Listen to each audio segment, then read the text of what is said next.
Hello and welcome to this, the 6th edition of the EU Influencer event. Today is the 15th of September 2022. We're so excited about what is to come.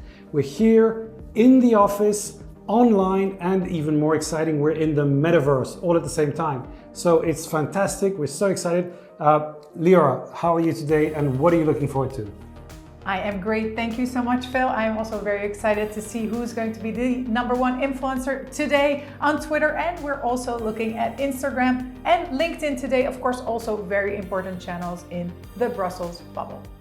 That's right. And we're going to be talking to people online. We're going to be talking to people in the room, and we're going to be talking to people in the metaverse. What does that mean? That means we want you to engage with the EU influencer hashtag. It should be appearing right here. So please use the hashtag EU influencer. We're here at ZN, your favorite digital agency, and what we do is to help our clients take their communication one step ahead by using all the tools, the technology, and the new strategies that allow you to get your message to your audience. And that's why we really want you to engage and participate. And I'm here with my extraordinary colleague, Liora, who's going to tell you more about how you can be part of the conversation. Liora. As Phil said before, you can engage with us using the hashtag EUInfluencer, and we really encourage you to. We have a whole team behind the scenes looking at what you're doing and sharing it on all the channels. Talking about channels, we are also active on Instagram, on LinkedIn, on Facebook, and on YouTube a little bit later as well. So please look at that, and even TikTok if you're interested. So thank you for that. And also talking about this activation team, it's a great team. It is working relentlessly to share everything what's happening here in the room to all of the channels out there. So let's loop them in and see how they're doing. Activation team, are you there? Hi. Hi. It's going great. Tell us a little bit about what you're going to do to help get the message out and amplify stories and get the conversation going. Good question. For those watching us as the event is happening, please check our social media channels, Twitter, LinkedIn, and Instagram for posts that we will be encouraging you to like, comment, retweet, or repost. Who knows, maybe whatever you tell us will help get our message buzzing all over the net. We would love to hear from you and can't wait to engage with you. With that said, let's get started. Today we're going to look at influence and specifically how digital influence is shaping our world. But for that we need to be completely aware of the extraordinary circumstances in which we're living. We just came out of a COVID pandemic, and as many people will tell you, it's not over. We have the biggest crisis of a war in Ukraine that is reshaping geopolitics. And of course, we have the cost of living crisis. All these things are shaping the way we think, the way we act, and are creating unprecedented new questions, new challenges for all of us. Now, we've looked at 4 different areas that we want to ask the experts, the EU influencers, their opinions on. We're going to have this conversation here, but we also are very interested in hearing your views on this by following the hashtag EUInfluencer. So we'll look at 4 key topics. The first one is, what are the major challenges facing social media and in particular Twitter today? The second one is geopolitics and how this new crisis, this war, is reshaping the world and communication. Third, we're going to be looking at new trends and opportunities in the digital space, going from AR to the metaverse and much more. And finally, what are the things that you as a communicator can do? What are the tips and tricks that you can use to get your message across? And not only on Twitter, we're also going to be talking about Instagram and LinkedIn. Now, let's go to the first topic. Very, very excited to have our first guest looking at some of these really fascinating questions.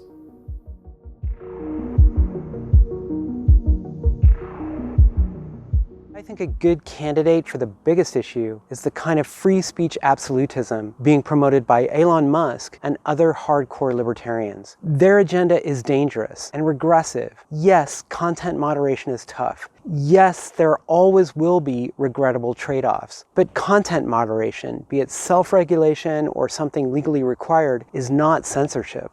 I fear that Musk-style free speech absolutism is just another way of directing an even bigger hosepipe of hate at those movements like Me Too and Black Lives Matter and Fridays for Future that so many free speech absolutists don't like anyway. Last time I checked, we don't want more digital harassment campaigns driven by algorithmic confirmation bias. We want fewer. I think 2020 has been another really challenging year for many of us, and it's not set to get any easier anytime soon. We're seeing these huge different challenges from all different sectors coming together, and unfortunately the pandemic is not over. The way we're using social media has never been so important. On one hand, it can be a great resource, a great community, a way to find out information, to discuss with friends, family, colleagues, and we've even been able to hold a couple of EU tweet-ups in person, which has been really, really great. But as we go towards autumn and winter, which I fear is going to be once again a very difficult time, I think it's super important that we keep sharing reliable information. And you as an influencer have a role to play here. Please think twice before you share anything that you find online. Check how it makes you feel. If you're shocked, upset, or have any strong reaction, perhaps it's time to ask yourself why. Who's behind it, and how do they want to make you feel? Is certainly still the risk of a takeover by Elon Musk of Twitter. And here in Brussels, we have teamed up. It's a very small group for the time being with some colleagues and friends to create a Mastodon EU policy point social as a potential alternative. And I think we will have to learn to start mirroring our Twitter activity on Mastodon to be ready if this happens, or for that matter, if another mogul takes over Twitter.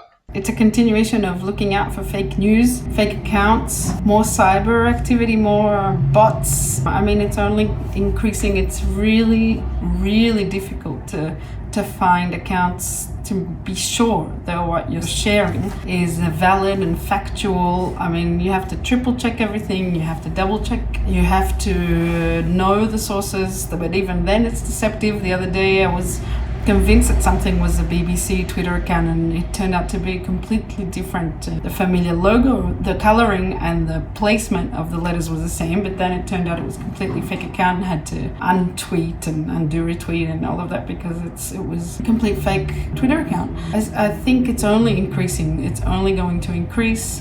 One point of criticism is, of course, that they have, especially in the United States, not always been following standards of policing that are fair. They have used double standards. I think it doesn't make any sense that Donald Trump is being banned from Twitter while all kinds of dodgy people, terrorists, in the case of the Taliban, have been able to, communicate freely. I would only draw the line at incitement to violence, incitement to hatred. I would tolerate. I mean, hatred is not something that is so easy to define, and I think especially in the political debates you have to tolerate a lot of, let's say, less than elegant statements in order to have a proper debate. And I think the safeguards that we have on Twitter, the fact that people can call each other out, can correct each other, that everybody can then judge for themselves whether something actually amounts to hatred or not.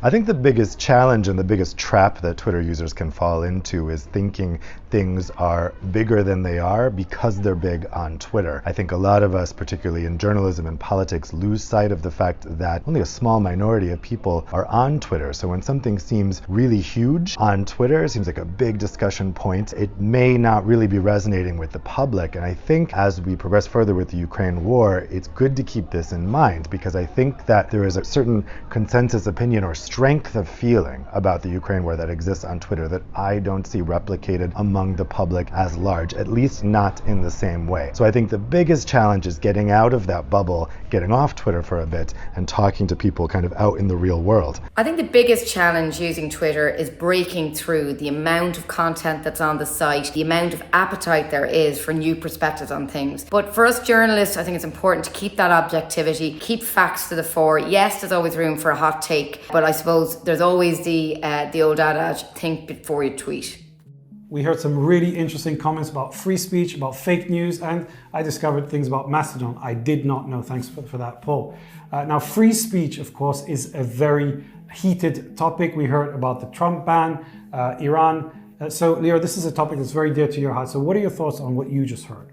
Indeed, Phil, it is, and it was very interesting to hear the difference in opinion between our different influencers. And what I personally think is that indeed there's a lot of inconsistency, and what, in my opinion, needs to happen is that we cannot allow regimes to be on the platform when their entire countries are blocked from it. And so that is just what I think, in case anyone cares. Thank you very much for those opinions. And also, if you have an opinion on this, please use the hashtag EUinfluencer to tweet it out. Also, if you disagree with me, we're very interested to find out.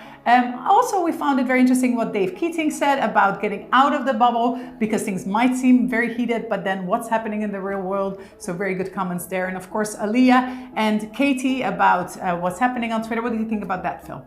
Yeah, I think the reality is that fake news is still a huge issue, and where it's only going to get worse. So you really need to pay attention to what you tweet. And that's what I like to think about our EU influencer community. I think a lot of people are very concerned about delivering accurate information. And so I think the question is, how can you think twice about what you post? And I thought the comment about being in our own bubble is, of course, very interesting. And we are in a bubble, let's be honest. I mean, all the people following this conversation are part of the bubble. Is that a bad thing? Is that a community? Is that a good thing? So tell us what you think. We'd love to hear your thoughts. With everything that's going on in the world, with the war in Ukraine, we asked the influencers our next question, which is, what role does social media play in shaping geopolitics? I wrote an article about this recently for the website Energy Monitor about how social media is kind of influencing the climate discussion, how it has made activism a lot more potent. It's made people able to reach their politicians and their policymakers more easily. But then on the other hand, of course, we know that social media, because of the data flows, because of the storage, because of the data use, is also a contributor to climate change. So I think social media is kind of let's say a mixed bag for climate progress, but certainly for activism, I think it's been a really, really important tool to get people engaged. We now have like a decade of social media, 14 years now, I believe, where increasingly very few governments are left that are not on social media or Twitter. You see what's going on with just the idea of it being sold or reshaped, and where people's minds go when they hear about who wants to buy it, why, who could be behind it, and what that means for the future of it.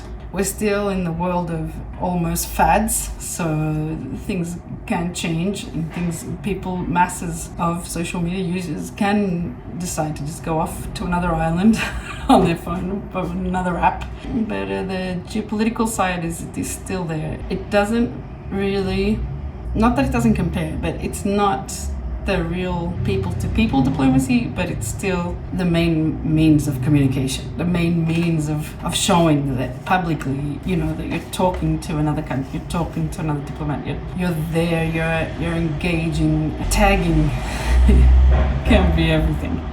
To check into the social media clusters in their countries and find that Russian disinformation may have taken over, for example. This is a digital version of a very old story. Human beings and communities lie to each other and lie to themselves. But what digital does is to scale the impact to a horrendous degree. It is not enough to await regulatory salvation. In my view, we have to become savvier, faster users of an intrinsically human and therefore imperfect set of media tools. We cannot wait for government to save us. I think geopolitics is changing in front of us as a result of obviously Russia's invasion of Ukraine, people looking again at China. The world of trade has been changing, becoming more complex over many years. I think social media helps to explain that, to understand that, to discuss that. Over the last 10-15 years, social media have dramatically changed the communication landscape. And this is as true in space as it is in geopolitics. The space industry is distinctly global in nature, and social media has always played an important role. Twitter, LinkedIn are key tools that are used by space industry professionals to communicate with each other and to disseminate information that is relevant to the whole world. And in a globalizing society that we are living in now, I think social media has taken its position in playing that communication role on a global scale. I think social media is playing an increasingly important role in geopolitics. Just take the Ukraine war. Throughout the war, we've seen social media influence narratives, disseminate information. But I think we always need to be careful as journalists to separate facts from fiction and to identify when propaganda is being propagated on social media. It's always a challenge, and increasingly so during a situation like a war on the European continent. This was very interesting, and I think the point that Dave Keating was saying is critical. The idea that a small community of people on Twitter, if those people are decision makers, can have a big impact on decisions that we face as a society. And these decisions are crucial because we're obviously facing some massive questions. So now let's take a look at some of the more positive developments and some of the opportunities coming out of these changes. What is the next question we ask the influencers, Leora? Yeah, that's right. Our next question is, what opportunities does the digital world have in store for us? So you may have seen that the BBC, The Guardian, and the NYT, they're all calling social media like Twitter optional for their journalists, which is a big change. Editors once were desperate for staff who had large followings to share links and to build audience. But nowadays, editors are more focused on making sure their staff spend less time on opinionated hot takes and on learning the latest tech. I think there are important opportunities for journalists to reach audiences as digital tools keep on evolving. All of these hold in store all kinds of new ways for us to be uncivil to one another. So buckle up for what is bound to be a bumpy ride. But with all the evidence of growing public disengagement with news, along with phenomena like vaccine skepticism and far-right extremism, we've got to keep experimenting with new ways to reach people. It is undoubtedly the case that the pandemic presented new challenges for journalists. Yes, we were forced to work from home. We were forced to depend on Zoom meetings, on phone calls much more than before. Yes, it worked, but undoubtedly there is no substitute for face-to-face contact, for face-to-face interviews, and for getting out there meeting people. And that's really how you get the story. We need to relate to virtual reality not just as a thing for gamers, but as a thing for doctors. And doctors not just of the body, because for a long time it's been possible with virtual reality to help, for example, amputation patients to come to terms with their phantom limb problems. What we now understand is that through brain impacts comparable to taking psychedelic drugs under therapeutic conditions, virtual reality can take you out of yourself, help to treat depression and other mental disorders. So all these opportunities are around technology and the brain.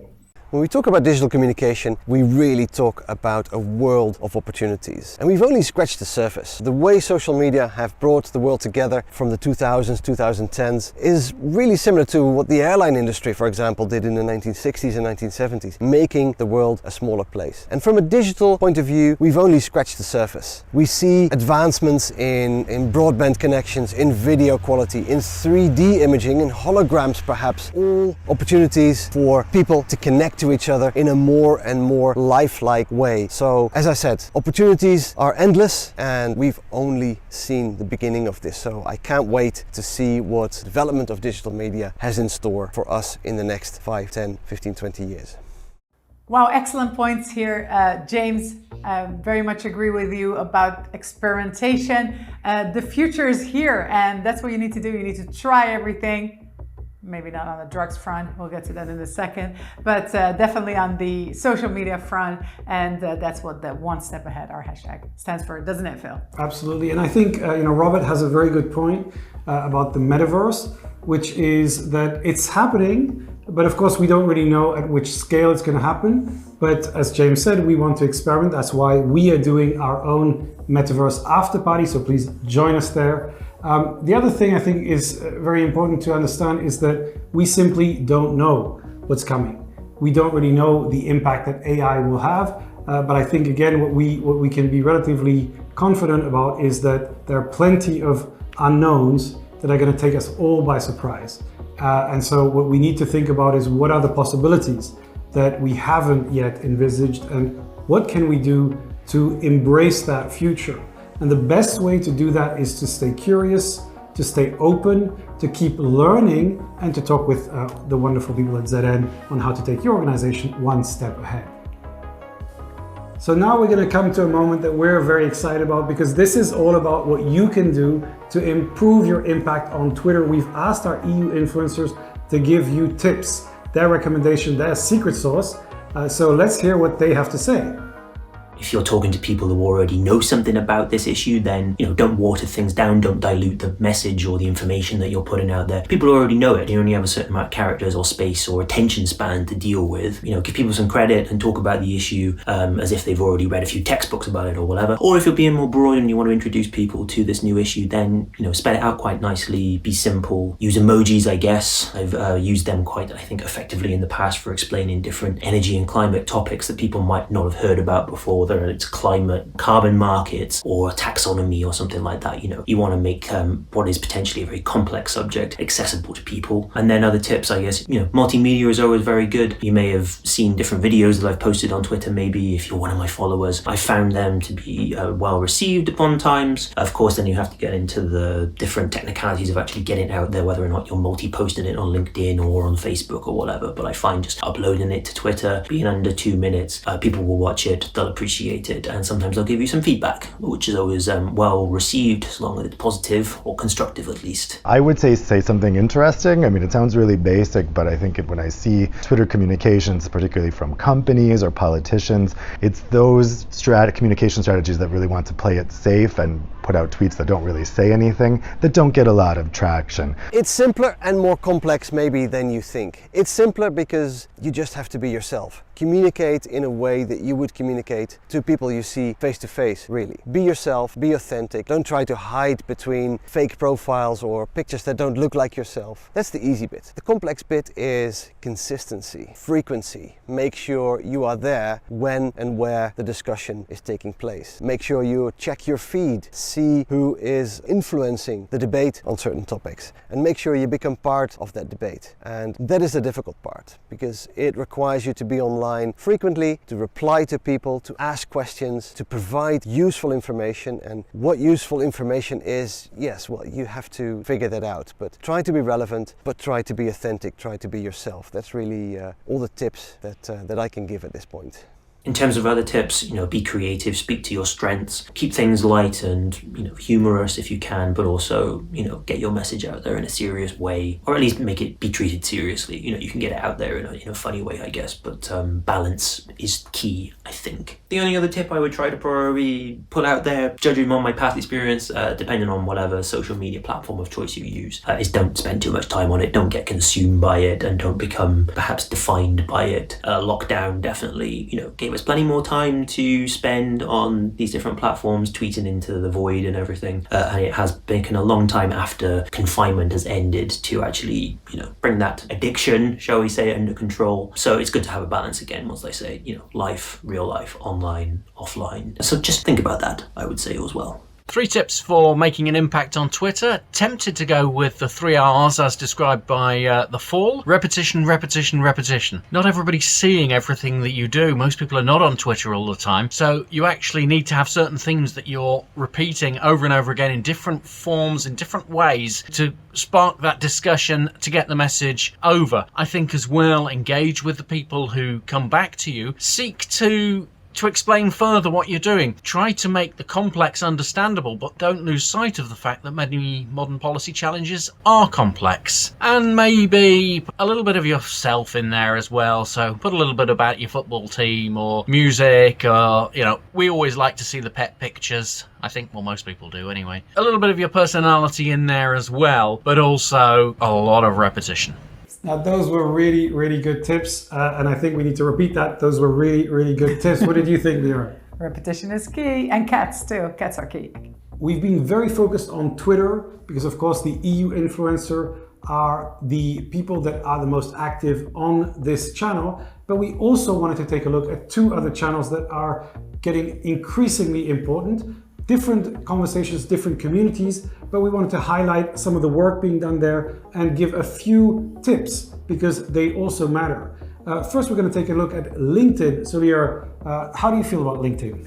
I have mixed feelings about LinkedIn. I do enjoy spending time there. Of course, it's very good for recruitment. You know exactly who people are. They tell you everything about themselves.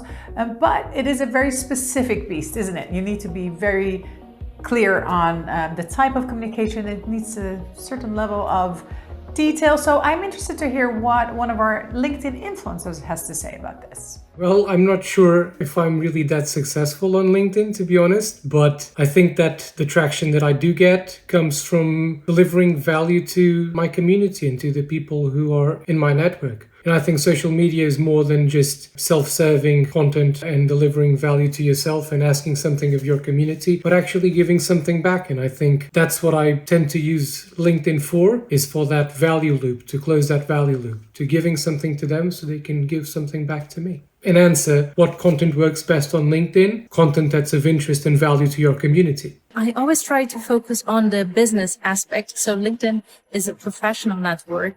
So I am always looking at posting professional development tips or things that can support you somehow in your profession. And this really generates a lot of engagement. For sure, the business-related content works best. LinkedIn is a professional social media. So everyone is looking for professional tips, tips on how to improve their performance, tips on perhaps even how to work on your CV, motivation letters, how to change jobs, what should leadership look like.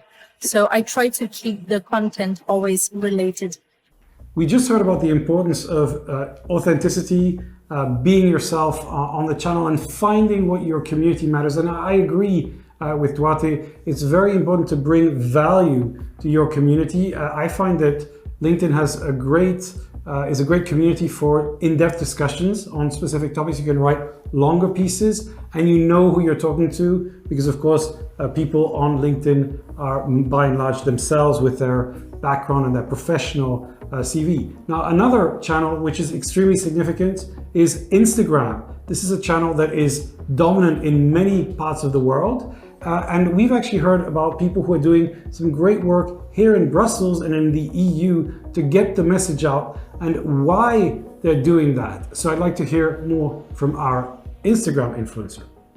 I think the first thing is authenticity, making sure that the content really reflects the person who's sharing it, and then making sure it's as engaging and dynamic as possible, because especially in a world where content has to compete and everything gets shorter and shorter, it has to be dynamic and engaging. And then maybe the final one is transparency, making sure that if it's sponsored or if it's supported by any organization, that is really transparent and it doesn't pretend to be something it's not.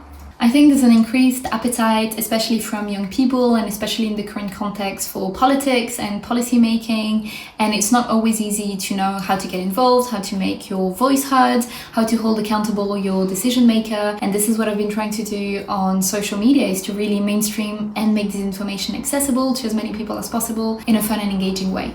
It was very interesting to hear the comments from Chloe about authenticity and transparency, which resonated with what Duarte said on LinkedIn, and I think it's something that is worth bearing in mind across every channel. Now, Instagram has not been that successful in the EU conversation, but on some topics it seems to be gaining traction. What do you think, Lyra? Yes, that's very interesting. We see that for the EU bubble, mostly climate topics and climate activists are quite active on Instagram. However, there is no reason why, if you're a company or an organization or an individual, you shouldn't use Instagram. It is definitely an upcoming channel, a very big channel, as Phil said, across the world. And if you take ownership of this now, this can be something that you really start driving. And so I would really recommend to use the tool, because also these video and photo content you can use across channels. And so if you become very proficient at that, if your organization does well with that, that will help you across the board. Yeah, I think the key is to learn and to experiment and to prepare yourselves to be one step ahead. We are soon getting to the moment that we've all been waiting for. That's right, the moment we reveal the ranking of the top EU influencers of the Brussels bubble and the EU in 2022. Before that, I want to remind you a little bit about our approach and methodology. How do we find these people? How do we rank them? So what we do is we look at the number of followers, the number of retweets per tweet. That means the number of people that retweet every single tweet that they write, to see if they have real impact. We also look at the density of followers in Brussels and in the EU, and finally their engagement with MEPs so that we see if they're having an impact on policy conversations. We put all that together, we put it in a magic box, we shake it around, and we get a ranking. We look at it and see if it makes sense, and that's how we come up with the ranking that you've all come to know and love. And without further ado, this is the ranking of 2022. And now we're going to the overall ranking of the top 50 influencers. Let's see who made it to the list this year, and we'll start with 50 to 41. To start the list, we find Suzanne Lynch at number 50. Suzanne is the co-author of Political Europe's Brussels Playbook. James Crisp lands at number 49 this year. And James works as a Europe editor for The Telegraph. At 48, we have Gillian Deutsch. Gillian, who is not German, is now a European technology reporter for Bloomberg News. Outside of EU tech, she is a cat mom and loves coffee. New on our list is Hans von der Buchart, who lands at number 47 on our list. Hans is a reporter for the Political Europe politics team. He tweets about German EU politics and EU foreign policy. Dr. Christina van Bergen is featured as our number 46. Christina wears a lot of hats. She's a well-known ULB professor, senior expert at the EU Commission, and she also served as a diplomat for Romania. At number 45, we have James Cantor, who is the editor of the EU Screen podcast.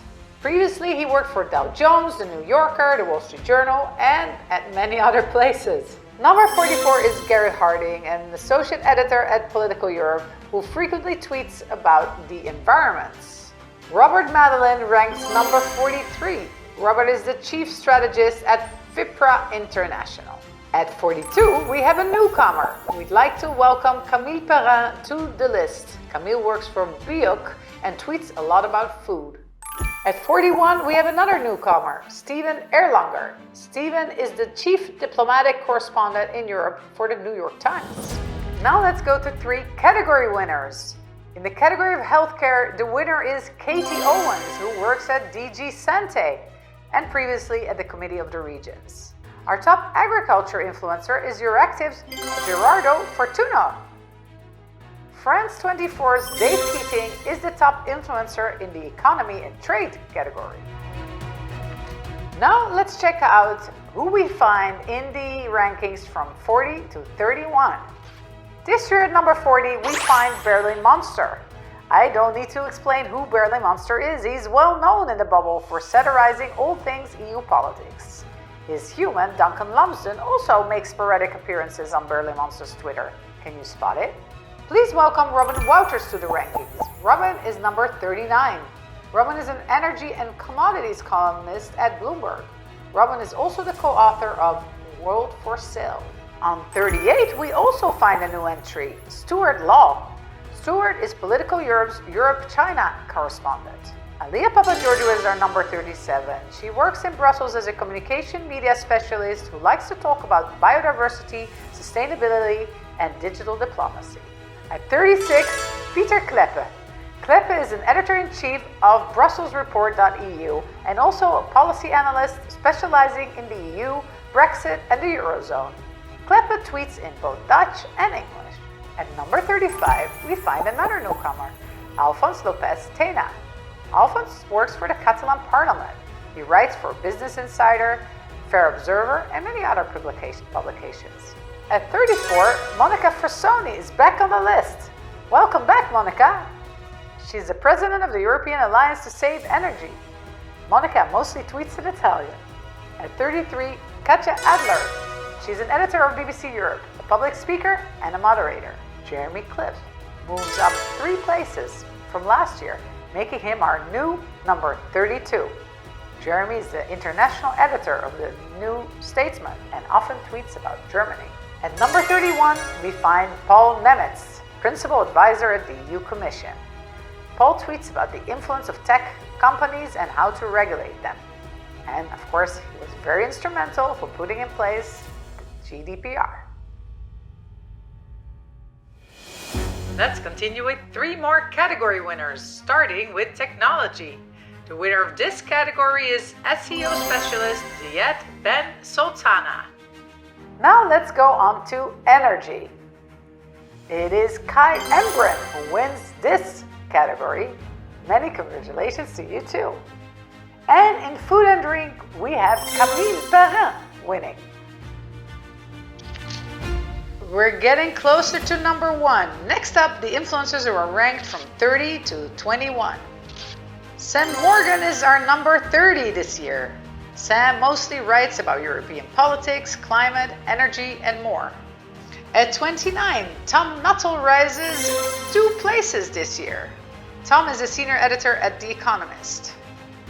At 28, we have Laura Kayali. This EU influencer, based in Paris, is a tech correspondent for Political Europe.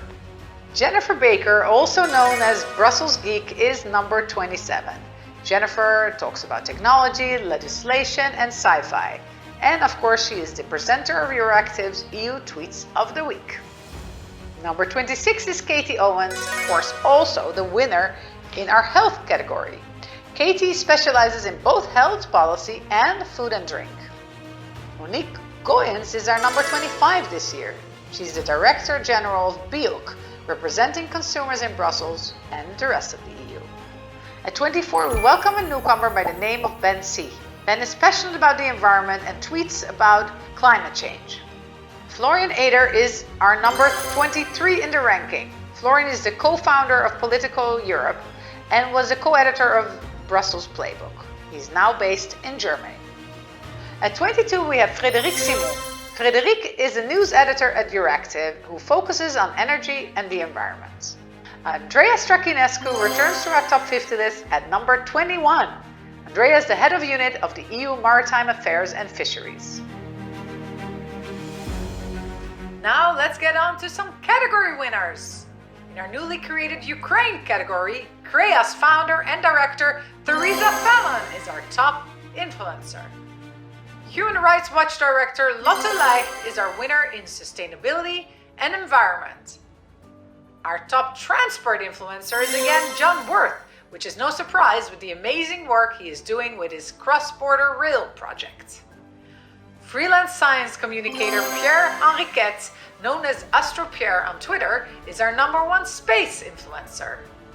And the number 1 influencer in travel and tourism is Political Europe reporter and author of the Living Cities Global Policy Lab, Aitor Hernandez Morales. European Media Director for Human Rights Watch, Andrew Stroline, is once again our top human rights influencer. Just a few more names until we reach the top 10. How exciting! Up next, numbers 20 to 11. Elise Stolmeyer has moved up 9 places and is our number 20. Elise is the founder and executive director of Defend Democracy. From 2019 to 2020, Elise was our number 1 female digital influencer. At 19, we have Yanis Koutsomitis. Yanis is the managing editor for Kappa News and a CDA media advisor of the Delphi Forum. Gerardo Fortuna is our number 18. Gerardo is an agri-food and health editor at Euractiv. Gerardo went up 22 spots. At number 17, we find our Ukraine influencer, Theresa Fallon, who climbs 22 places. Theresa is the founder and director of the Center for Russia, Europe, Asia Studies in Brussels. Lily Beyer is number 16. Lily is a reporter for Political Europe, reporting about lobbying, transparency, and the rule of law. At number 15, we have Samuel Stolten. Samuel is a journalist for Political Europe as well, and he writes about competition in the digital economy. At number 14, we find Jennifer Rankin. Jennifer is a business reporter and a correspondent at The Guardian. At 13, we have Eddie Wex. This is his first appearance on the EU influencer list. Eddie is a British journalist covering EU news for Politico in Brussels. At number 12, we have Tony Connolly from RTE. Tony is the co-presenter of the Brexit Republic podcast. David Correda is now our number 11. He moved up 12 places. David is a correspondent for Radio Radicale and Il Foglio and mostly tweets in Italian. Before we go to the top 10 Twitter users, let's sing praise to some excellent LinkedIn and Instagram users. Duarte Garrido. Duarte is the global head of social media and cross-channel activation at Standard Chartered Bank and a corporate advisor at Handprint. Before going corporate, Duarte used to be a chef in Lisbon and backpacked in over 50 countries around the world. Another person who's doing a fantastic job at LinkedIn is Karen Pesky. Karen currently works for Microsoft as a digital advisor, and she's passionate about female leadership and narrowing the gender digital divide. On Instagram, we'd like to mention the following accounts. Next up is European Commission Policy Officer Sevim Aktas. Sevim raises awareness about climate action and posts about climate and energy insights in the EU. And last but not least, Chloe Mikolajczak. Chloe is a climate and social justice activist based in France and currently runs several sustainability and climate-oriented projects that help bring forward much-needed conversations about our planet. And that, our friends, brings us to the top 10 of EU Influencer 2022. At number 10, we have Lotte Leicht, who moved up 6 places as compared to last year. Lotte is the EU Advocacy Director at Human Rights Watch and speaks English, Swedish, French, German, and Danish. At 9, we have Marine Khan, a newcomer on the list. What an amazing achievement. Marine is an economics editor for The Times. At 8, we have Thomas Meyer from Austria. Thomas is a founding member of Der Standard, and he's a Europe and NATO correspondent. Pablo Perez is this year's number 7. Pablo is a communication specialist at the EU Intellectual Property Office. He's moved up 4 places this year. At 6, we have another Pablo Swanzes from El Mundo. Pablo mostly tweets in Spanish.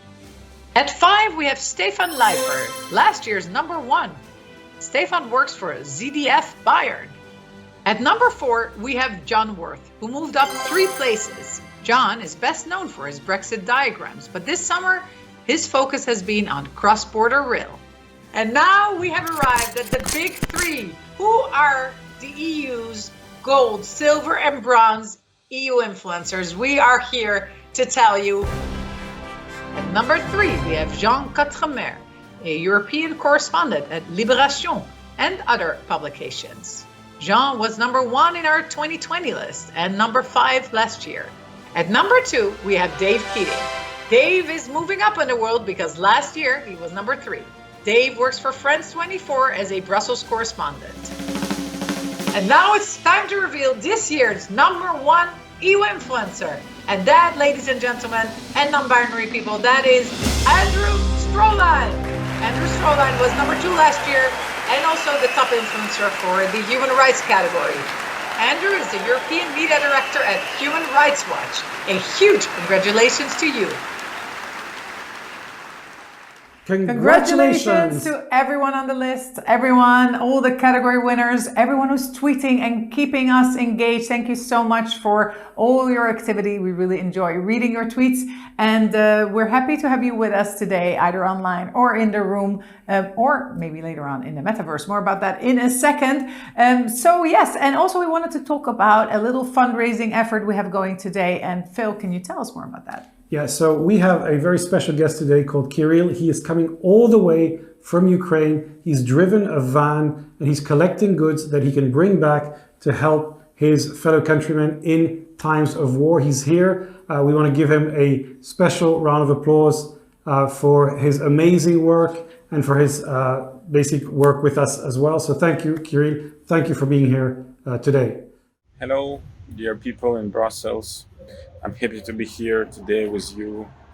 I'm happy to be working with ZN. As you may know, the war against our people in our country, in Ukraine, is not yet over, and the men cannot leave country because we need to get this over. I came here to collect some goods, to collect some money for our people on all the territories where our people is fighting for freedom, for our country, for our people. ZN has been kind enough to organize this fundraising for these needs. And if you can spend some money, if you can spend some time to provide some help, please check the channels of ZN where you can see all the details, how you can help. And I want to thank you also to all of you, to the whole country.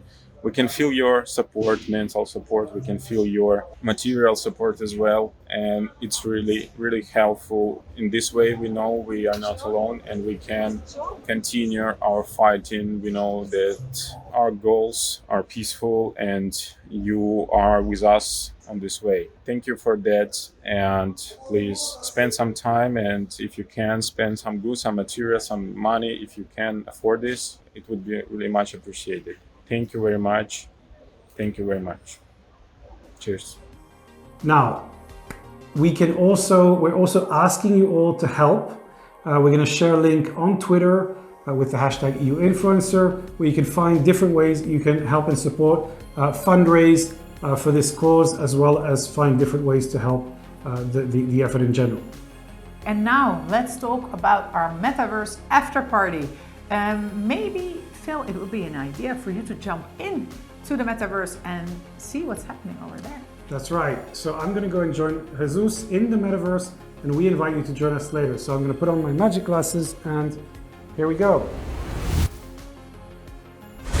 Hello, Liora, and hello, Phil. Join me. How are you? Welcome to the Metaverse. So wow, as you can see, just jumped from the real world to the Metaverse. So exciting. Jesus, great to see what's going on here. So as you can see, we are here today with many people, a lot of friends. We have Justin, we have Gaia, Valentina. Look, they're doing a dance. We can do a little dance. You see, we're enjoying here the time.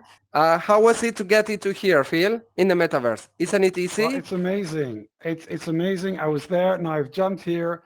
Unbelievable. And I look around and I see logos and I see NFTs and I see everything exciting. And of course, Justin, Guy, and Val. It's just great to have everybody here. So yeah, it's all about the Metaverse. Great. So as I said, actually it's very easy to join here. So you just need to follow the URL that we're sharing in the chat, and then from there and in social media, and actually from there you can dress. Look, Phil and I are looking really great with this black clothes, but Justin, for example, is very elegant. And the point is that you can dress, prepare your avatar. We're going to show you how to do that if you don't know. We're going to help you also to how to move around in the Metaverse. So I'm looking forward to greeting all you. We're going to continue partying here. And if you want, here we are. So join us. Now back to you, Phil and Liora. Again, we continue with the EUinfluencer. Thank you. Bye-bye. I'm off to the Metaverse. Whoa. Wow. So that was an exciting experience. I love the dancing, Phil. That was amazing. Well, it's the team that you have to congratulate.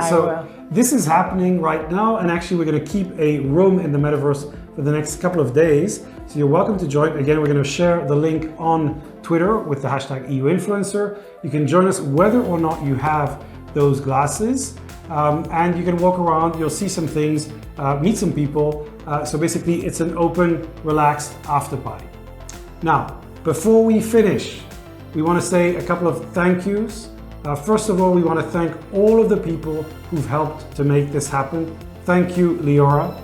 Thank you, Phil. Thank you to the whole team behind the scenes, the activators. Thank you for the people in the room who've been tweeting about this, who've been helping to get the message out. Thank you for the influencers who really enrich our conversation online and who actually help to drive some of these really important questions that we're facing today. And thank you for the community of people who are involved in this online, in the room, and in the Metaverse. We look forward to seeing you again. We look forward to continuing the conversation online, and we look forward to this exciting journey one step ahead. If you have any thoughts on this, please tweet that using the hashtag EUinfluencer without the S. See you all next year. It's not the strongest of the species that survives, but the one most responsive to change.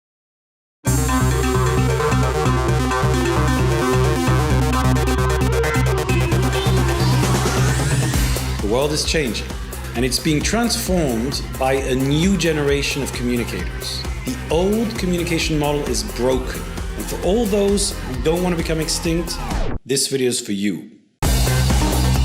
You need to understand, embrace, and connect with this new world with a new mindset. At ZN, we upgrade your team, your organization, and your story for the digital age. We love this new world. We shift, we link, we create, experiment, connect, design, play, hack, engage, share. To be one step ahead.